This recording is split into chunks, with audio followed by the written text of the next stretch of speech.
In this video, I'm going to teach you how to move files to OneDrive. So in order to do that, what we can do is we first need to head over to Microsoft.com and from in there, locate OneDrive. So for this case, you can just go over and create an account. Just click on this create a free account in order to use OneDrive for yourself. Now, if you already have an account, just proceed to just click onto this sign in option. So I'm doing this on the web.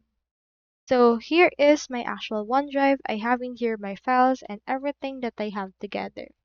In order to move files on your OneDrive, what you can do is you can proceed to actually just import or upload. For this, click on this create or upload, and then you can choose upload folder or files. I'll choose right here to upload files. Once you're in there, this should be able to open this.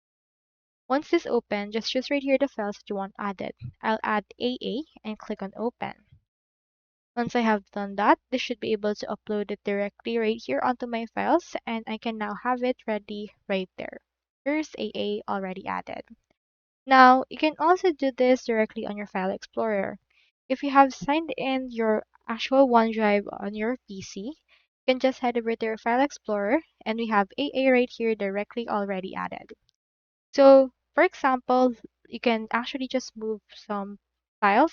I have in here my pictures, and here's AA1. Just right click on it, and from in there, proceed to copy this.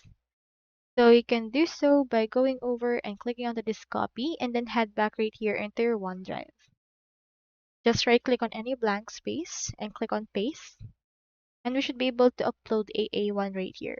This will sync for a while, and once it's done syncing, it should be able to be uploaded directly as well into our OneDrive onto this platform. So that's all there is today, and I hope this video helped you out.